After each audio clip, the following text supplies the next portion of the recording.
Look closely at that face. Down 1-5 in the opening set under the blinding stadium lights, an entire crowd roaring against her, court humidity sitting at 85%, and Alex Eala doesn't even blink. No racket smashing, no dramatic screams into the night sky, no frantic looking over at her coaching box in despair, no nervous adjustment of her grip tape, no packing back and forth along the baseline trying to hide her breathing. Just ice-cold, unsettling, absolute composure.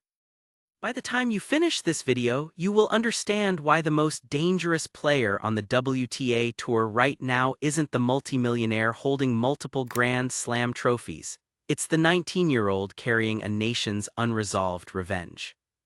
Fresh off destroying the world #1 and capturing a historic career-defining title in Washington, Eala is stepping onto the hard courts of Toronto with a massive target painted directly onto her back.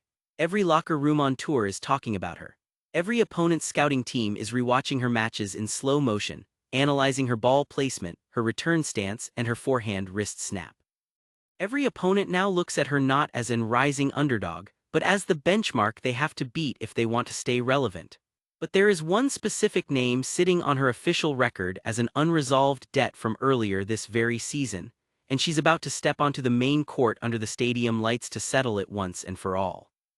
If you've been in this corner since day one, if you were here before the mainstream news outlets took notice, hit that subscribe button right now and stand with the rest of the Filipino army in the comments below.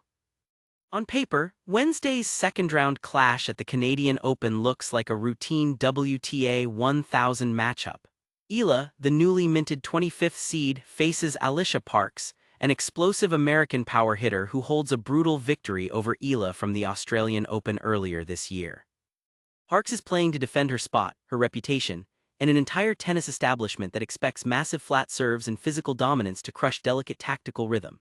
She enters this match carrying the heavy, agonizing pressure of proving her first victory in Melbourne wasn't just a random fluke on a fast court. She knows the world sports media is watching her every move, and she knows the crowd in Toronto won't be on her side this time around. Eala isn't defending an image, she is carrying a nation's belief. Think about the sheer scale of what is truly at stake here on this court. This isn't just about advancing to the third round of another tournament on a crowded summer calendar sheet. A victory here catapults Eala closer to the top 15 in the world rankings, secures vital ranking points for the end-of-year WTA Finals race in Riyadh, and validates a global sports movement that has taken over the sport. Millions of overseas Filipino workers from Toronto to Manila, from Dubai to London, from California to Sydney, are locking their eyes on this exact court. Parks has the raw power, but Eala has an entire global diaspora taking over the stadium stands, filling every seat and absolutely refusing to let her fall. To fully understand the sheer magnitude of this rematch, we have to slow down the timeline, strip away the current media hype, and go back to January on the blue courts of Melbourne under the scorching Australian heat.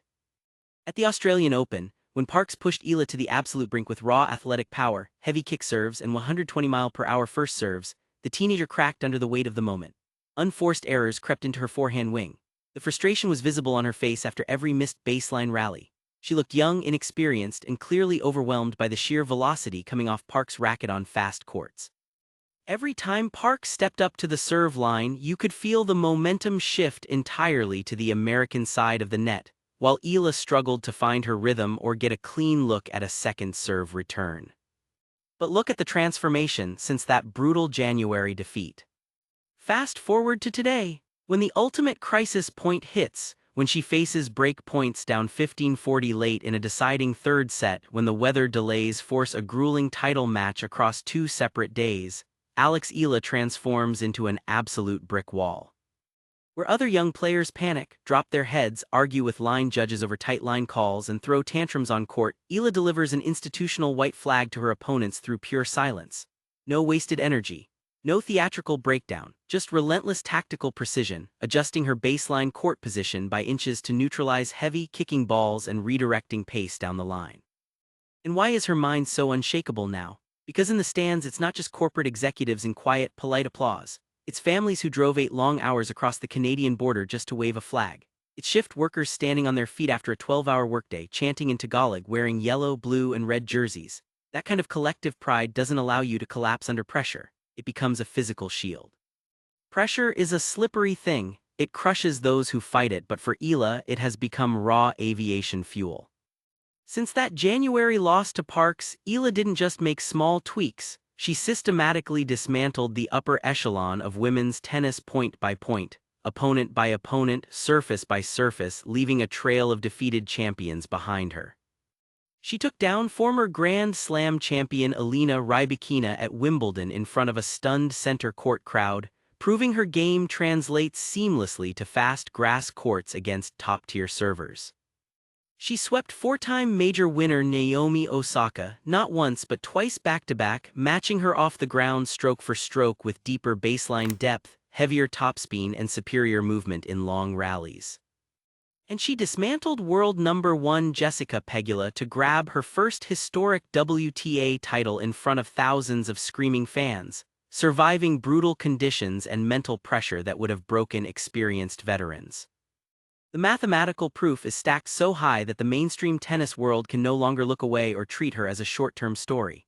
BBC Sport officially called her run a seismic shift in Asian tennis sports history.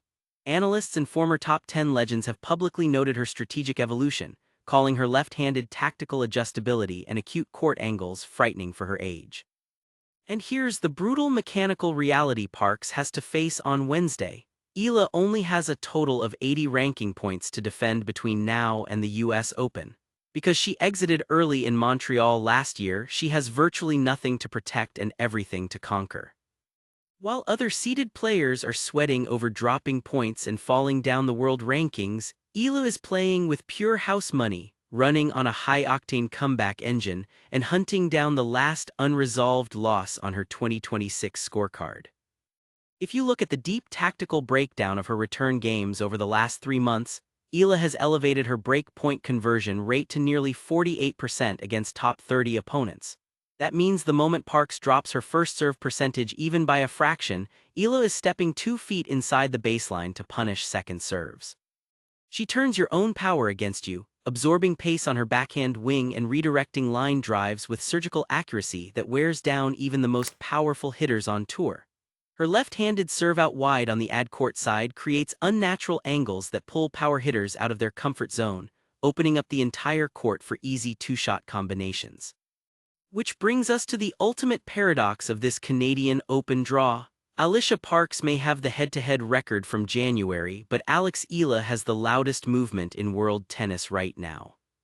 If Eala gets past Parks on Wednesday, reigning Wimbledon champion Linda Noskova is likely waiting in the wings. A brutal draw gauntlet designed to break anyone physically and mentally.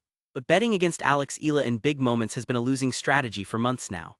Every time sports analysts say she has hit her physical or tactical limit, she comes back out onto the court and completely rewrites expectations. So here is my ultimate question for you today. Is Alycia Parks about to feel the full force of Eala's evolution, or will the physical fatigue of back-to-back tournaments finally catch up to the Philippine phenom? Drop your exact set scores, serve stats, and match predictions in the comments below. I'm reading and replying to every single one. We are the room where the early believers talk to each other. Subscribe right now, turn on all post notifications, and don't miss a single second as Tennis IQ breaks down every single point of this epic revenge tour. See you at match time.